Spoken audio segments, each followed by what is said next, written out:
하면 되나요? 네. 네.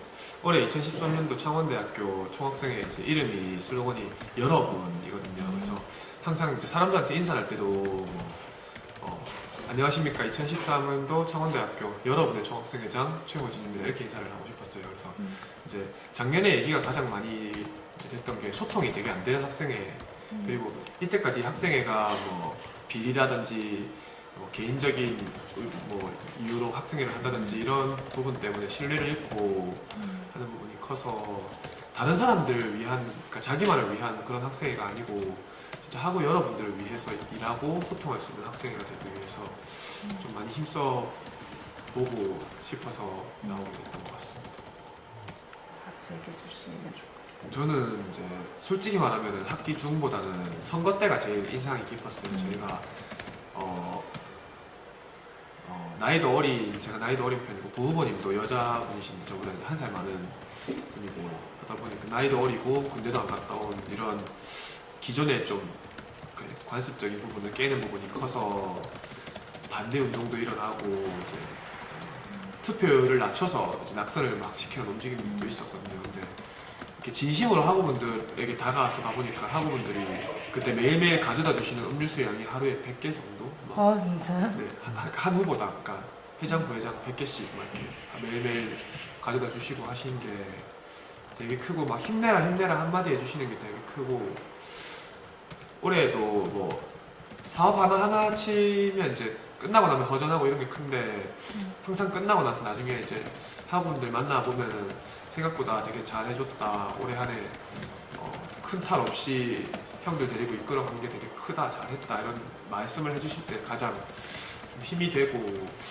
아무래도 가장 힘들 때는 이제 외부적으로 막 욕을 먹는다든지 그런 부분은 어찌보면 우리가 못하는 부분이고 당연한 부분이기 때문에 뭐 그렇게 힘이 빠지고 이런 게 없는데 내부적으로 좀 사람들을 잘 못 챙긴다든지 뭐 그런 이렇게 학학 갈등이 일어난다든지 이런 부분이 생길 때가 가장 좀 마음이 안 좋죠.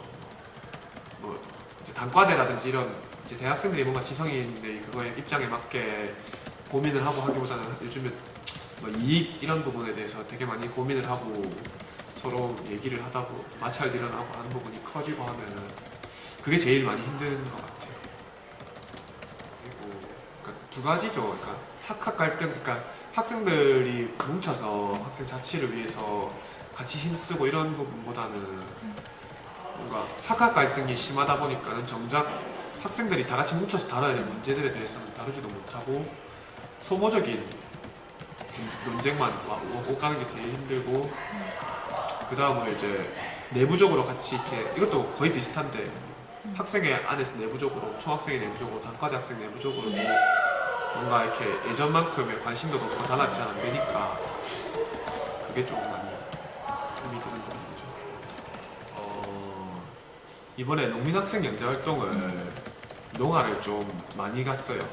이때까지 보다 훨씬까지 아닌가 꽤 많은 이제 한 2배까지는 안 되더라도 많은 인원이 갔고 평소에 잘 안 가던 저희 학교가 원래 200명 남짓 가는데 이번에 거의 총 합쳐서 뭐 한 300명 가까이 갔고 안 가던 단위에서 갔던 게 좀 사실은 좀 좋았고 이거를 단위에다가 그러니까 단과대랑 그나마 소통을 좀 잘해서 잘 가보려고 해봤던 게 좀 의미가 있었지 않았나.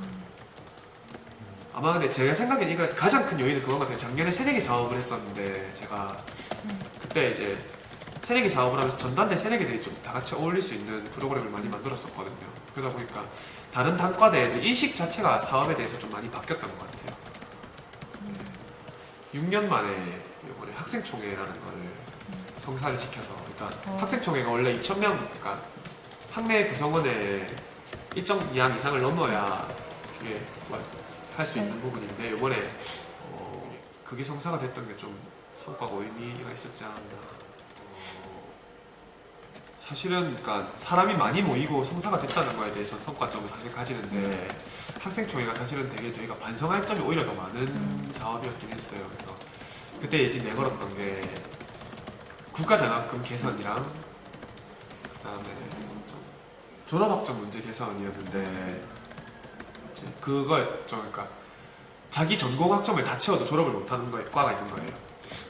예, 그래서 타과 복수 전공을 해야 하거나 아니면 타과에 요청을 해가지고 전공 강의를 들어야 전공 학점을 다 채우고 졸업을 할 수 있는 과가 몇 개가 있었어요. 그래서 그게 너무 본인의 의지와 상관없이 그런 부분에 대해서 들어야 되는 것 자체가 좀 문제가 있지 않는가에 대해서 얘기를 좀 했었고, 그래서 그런 부분에 대해서는 특별한 이견 없이 좀 진행이 됐었던 부분이 있었고, 좀 많이 논란이 됐던 게 이제 학교 전체 체전, 공림체전이라고 저희가 단과대 체전을 하고 전체 학생들을 모아 체전을 하는 게 있었는데, 그거에 대해서 해야 된다 안 된다가 이제 의견이 좀 많이 갈려가지고 그것 때문에 많은 학우들이 모여서 좀 논쟁을 걸렸던 부분이 있었던 것 같아요. 그것 때문에 사실 그 부분에 대해서 좀 학우들이 관심이 많아서 좀 참석률이 높았지 않았는가 하는 생각이 들고, 끝나고 나서 이제 뭐 응원단 축하 공연도 좀 하고 했는데 좀 전체 인원에서 많이 빠지긴 했는데 좀 소소한 인원이 그냥 보고 즐기고 마무리를 좀 어느 정도 하는 그런 그림이 좀 그려졌었다. 두 가지를 얘기를 했는데, 먼저 이제 학 내에서 이거를 그러니까 유형 장학금에 대해서 대응 장학금을 학교에서 내는 게 있는데, 학교에서 책정을 하는 게 있는데, 그 부분에 대해서 아무런 규정과 그 원칙이 없이 학교에서 어느 정도 이렇게 유연하게 지급을 할 수 있는 부분이 너무 크더라고요. 그래서 정확한 기준을 제시할 것 학교에서, 그 다음에 정부에서도 일용 장학금에 대해서 보다 이렇게 책임지는 자세로 그 방식을 좀 정하고, 뭐 성적 제한 같은 부분도 좀 더 고려를 해야 되지 않았나. 성적을 이제 잘 못 받는 학우들이 등록금을 내기 위해서 아르바이트를 하다 보니까 또 학점 관리가 안 되고 뭐 이런 학우들이 되게 많았거든요. 저희 학교도. 그런 부분에 대해서 너무 딱 잘라서 성적 제한을 두는 거는 악순환의 반복을 계속해서 만드는 부분이 아닌가라는 제기를 정부에 하는 걸로 이렇게 의견을 모았었습니다. 이런 일이 있었던 거예요? 네, 총장님과의 간담회를 해서 그 유연한 장학금에 대해서 대안을 좀 총장님께서 말을 하셔서 내년부터는 원칙적으로 책정을 해서 뭐 분위별로든 뭐 이런 식으로 해서 장학금이 나가는 걸로, 원래는 학과로 들어가서 이렇게 학과에서 유기하게 쓰는 부분이 컸었는데 그렇지 않기로 약속을 해주셨고요. 국가에 요청하는 부분은 아무래도 이제 저희가 얘기를 할 수 있는 부분보다는 다 같이 다 같이 하다 보니까 다른 학교랑 같이 해서 이제 입장을 모은 적이 있었어요. 좀 정리가 되는 건가요? 그 부분이 아직까지 아직 안 학교에서 완벽한 대안을 마련을 못하고 있는 게, 기존까지 있던 구조다 보니까 이걸 바꾸려면은 커리큘럼도 바뀌어야 되고 교수님들 수업 일수도 늘려야 되고, 교수가 좀 충원돼야 되죠. 네, 그러니까 교수를 좀 더 고용을 해서 채용을 해서 할 수밖에 없죠. 교수님들 마다 일정 정해진 그 수업을 이수할 수 있는, 그러니까 수업을 진행할 수 있는 그 제한이 있더라고요. 예. 맞아요. 그러다 보니까 교수님들이 추가적으로 열 수는 없고 추가적으로 교수님을 채용할 수밖에 없는데, 그건 또 비용적인 문제에서 문제가 있다. 저희 학과 인원이 총 인원이 학년당 새내기 40명씩 들어오니까 한 200명 정도 되거든요. 200명 정도 교수님 몇 되는데 분이요? 교수님이 외국인 교수님까지 합치면 6분, 전임 교수님? 7분 정도. 강사 말고? 7, 8분 정도. 예. 강사 빼고요? 예. 적은 편 아닌데 적은 왜 편. 수업이 개설이 안 되지? 근데 아마 학과마다 조금씩 차이가 있을 거예요. 인문대 같은 경우는 교수님들이 좀 적다는 근데 거지. 거의 다 그런 거. 네. 그래. 근데 저희도 인문대랑 상경 계열이 이게 제일 큰 문제거든요. 공대나 다른 단과대는 교수님 좀 많으시죠? 교수님도 많고 딱 정해진 대로만 수업을 들으면 진짜 뭐 공부할 수 있는데. 졸업인데, 인문대는 이런 부분은 무조건 복수 전공을 할 수밖에 없는 구조더라고요. 이렇게. 일단 좀 뻔한 얘기긴 한데 본인이, 이것도 학생의 또 공부인 것 같아요. 본인이 얼마나 많이 알고 어떻게 공부를 자기 교양을 하고 하느냐가 진짜 좀 중요한 부분인 것 같고, 일단 학우를 좀 많이 만날 수 있어야 될 것 같아요. 만나는 게 제일 중요한 것 같아요. 그것도 뭐 무식하게 사람들을 만나는 게 아니고 좀 학우들을 많이 만나서 학우들의 의견을 좀 잘 반영할 수 있고 학우들이 직접 목소리를 낼 수 있게끔 구조를 만드는 게 가장 큰 건데 그런 구조에 대한 고민을 끊임없이 해야 되는 것 같아요. 학생들 어떻게 하면 많이 만날 수 있을까. 저 같은 경우도 되게 무식하게 사람을 많이 만났거든요. 그러다 보니까 술도 많이 먹고 했는데 좀 뒤로 갈수록 이걸 좀 적시에 사람들을 만나는 거랑 어떻게 하면 많은 사람들을 좀 편하게 잘 만날 수 있을까 좀 그런 부분에 대해서 고민을 하고 구조를 만드는 게 가장 큰 것 같고 제일 중요한 건 아까 시작할 때도 얘기했는데 좀 소통적인 부분인 것 같은데 그러니까 본인이 잘하든 못하든 학우들한테 보고를 하고 뭐 욕을 먹을 부분 그러니까 뭐 비판을 들어야 될 부분에 대해서는 듣고 자기 반성도 하고 그다음에 잘한 부분에 대해서도 저는 그렇게 생각해요. 학생회가 정치기구다 보니까 잘한 부분에 대해서 잘했다고 얘기를 해야 학우들이 아 쟤네들가 이런 부분을 잘하고 있구나라고 생각을 하고 다른 부분에 대해서도 이제 뭐 신뢰성을 확보해야 좀 사업이 진행이 잘 되는 부분이 있으니까 항상 보고를 좀 잘하는 게 제일 사업 잘하는 것만큼 중요한 거. 맞아요. 저는 제가 객관적인 학우의 입장에서 본다면 상황이나 이런 부분을 고려하지 않고 한다면 한 40점, 100점 만점에 겸손하시는. 네, 좀 많이 부족했던 것 같아요. 사실 좀 더 잠도 좀 줄이고 좀 더 여기서 내가 더 할 수 있었지 않았을까 생각이 드는 게 되게 많아서 개인적으로는 노력만 좀 더 했으면 상황이 어떻든 2배는 더 잘할 수 있었지 않았을까. 근데 크게 이슈가 됐던 부분은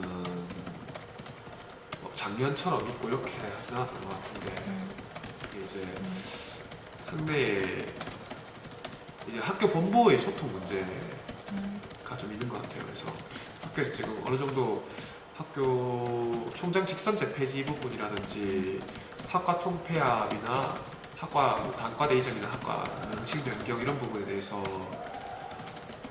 학우들에게 전혀 얘기를 하지 않고 변경을 그러니까 기획회의를 학과 본부 내에서 다 마치고 나서 결정을 다 내리고 나서 학우들에게 이거 보고를 하는 식으로만 통보식으로만 항상 진행이 되다 보니까 학우들 입장에서는 따라갈 수밖에 없고 근데 이거에 대해서 불만은 있는데 학교 본부는 이거에 대해서 전혀 들을 생각은 하지 않고 이거에 가장 좀 그나마 핫했던 게 가족복지학과라고 자연대 그러니까 이공계열에서 이공계열로 이동을 했는데 사회과학 계열로 등록금에 대해서 변경 수치 변경이 있었는데 그 변경에 대해서 학교가 생각해보니까 수치 변경된 부분이 아니고 그 기존에 있던 학생들이 이공계열로 졸업을 하니까 등록금 그대로 내는 게 맞다라고 하면서 이전에 이제 안 냈던 등록금 깎였던 등록금까지 다 내놔라고 얘기를 했던 부분이 있어가지고 결정은 학교에서 맨날 마음대로 내면서 그거에 대한 책임은 왜 학우들이 져야 되냐 그거에 대한 이야기가 있었고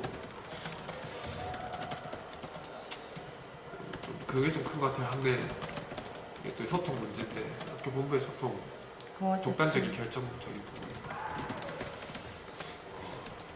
가족복지학과 문제 관련해서 이제 총장님이랑도 계속 면담도 하고 학내에 이제 알려나가고 해보려고 했었는데 그 부분은 이제 학과 내에서 교수님들의 반대로 좀 학과 내에서 이제 우리는 괜찮다라고 얘기를 하는 입장이 나중에 돼서 나와버려서 저희가 뭐 추가적으로 더 얘기를 할 수 있었던 부분은 없었고 그냥 확 크게 이슈가 된 부분은 많이 없는데 학내에 약간 언젠간 터질 고름처럼 좀 자리 잡고 있는 상황이고 네네 그러니까 학우들이 이거에 대해서 그러니까 많이 학우들을 만나서 얘기를 해봐도 불만을 되게 많이 가지고 있더라고요. 그러니까 수업 과정이 나는 금융보험학과를 왔는데 갑자기 다음 해에 경제학과랑 합쳐지더니 막 경제학 원론 같은 거 쓸데없이 막 배우고 이런 게 난 이해가 안 된다. 막 이런 식으로 얘기를 하시는 학우분들도 많고 이제 아무래도 좀 그런 부분이 많이 학우분들이 불만으로 자리 잡고 있는데 이게 학교의 측에서 계속해서 이렇게 독단적인 결정을 내리고 좀 학우들을 학교의 주인으로 보지 않는다면 언젠간 좀 터질 고름이지 않을까 생각이 좀.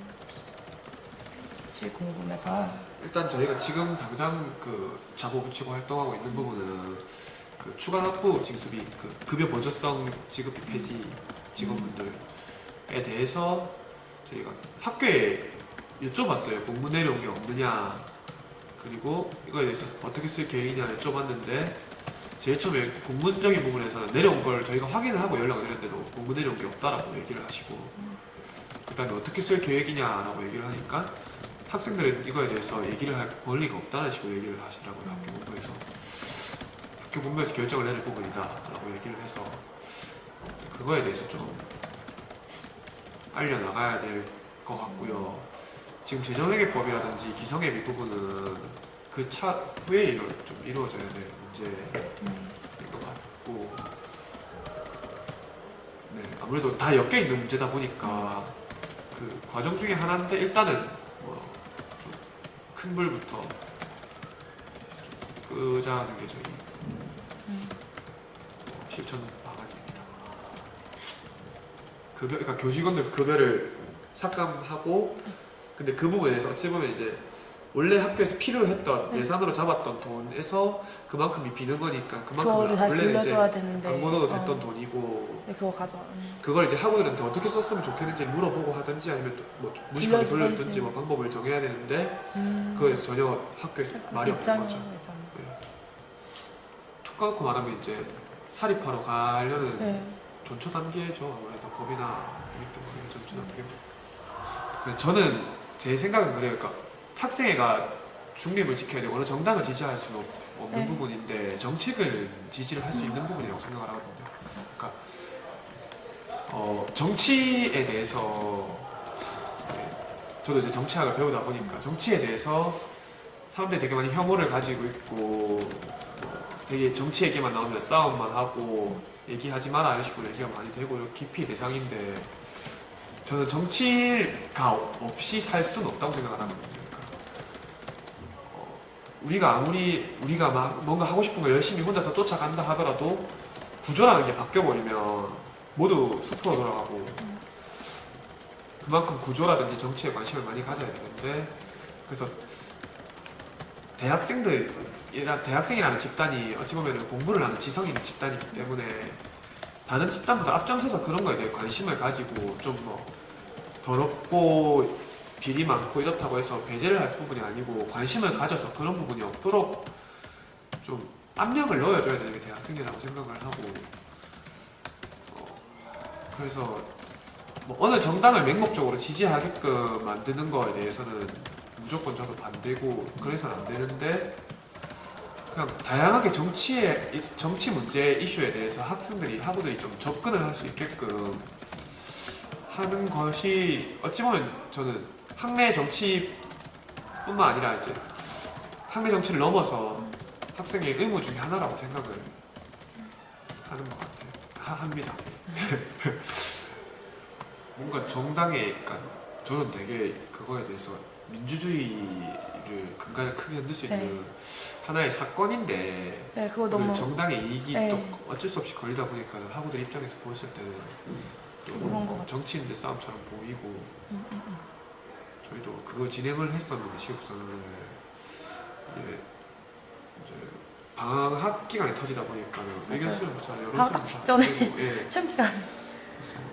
진짜 저희도 그거 했던 게 이제 학내 구성원들이 다 동의를 할 수 있는 사안이 사실은 없는 맞아요. 거거든요. 그것도 되게 어렵잖아요. 막 정부에서 뭔가 입장 성명을 내고 뭐 다른 나라랑 하는데 우리나라에 몇 명만 이걸 동의를 한다 이렇게 내는 것 자체도 그런 어려운 거죠. 문제 뭐 얘기 안 답은 하고. 어쩌면 나와 있는 네, 건데 정당의 이익이 걸리다 보니까 참 많이 나뉘는 문제였다고 생각합니다. 맞아.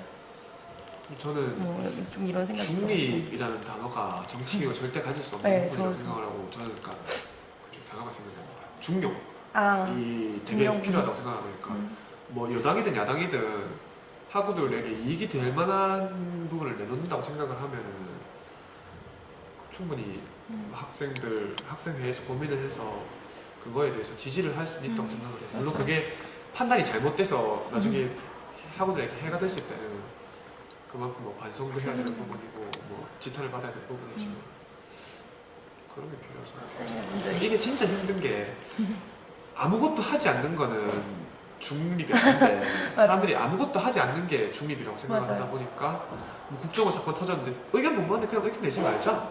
근데 그게 어찌 보면 중립이 아니잖아요. 맞아. 그렇다고 50%만 중립 의견을 낼 수도 있는 것도 아니고 그게 정말 힘들더라고요. 일단은 저는 되게 많이 느꼈던 게 고등학교 때까지 되게 기성세대가 요구하는 걸 항상 쫓아오잖아요. 쫓아오고 준비해 오는데 대학교라는 게 완충지대가 너무 없는 것 같아요. 그래서 항상 이제 뭐 힐링이 대세인 것도 그때까지 기성세대에 쫓겨서 달려오기만 달려오다가 갑자기 너희가 알아서 뛰고 너희가 알아서 날아라 이렇게 하니까 많이 힘들고 오히려 그거에 적응을 못하고 계속 사람들이 시키는 대로 기성세대가 시키는 대로 달리기만 하다 보니까 뭔가 학생 문화도 좀 더 막 자극적인 것만 원하게 되고 하는 것 같은데 기성세대가 그럴 수 있는 완충지대를 안 만들어준다면 대학생들이라도 그런 거에 관심을 가지고 좀 그런 완충지대를 가질 수 있게끔 본인들이 많이 찾아가는 게 중요한 것 같아요. 저도 학생회를 하면서 다양한 사람들 만나고 제가 다양하게 하고 싶은 것들 여러 개 하면서 되게 많이 생각의 폭을 넓힐 수 있는 기회를 가졌다고 생각을 하거든요. 그래서 뭐 시대가 쫓는 걸 따라가는 게 편할 수도 있지만 정말 자기 자신을 찾아가는 데는 오히려 방해가 될 수도 있겠다는 생각을 되게 많이 했던 것 같고 좀 아프더라도 그냥 부딪혀서 본인이 하고 싶은 걸 하는 청춘들이 됐으면 좋겠어요.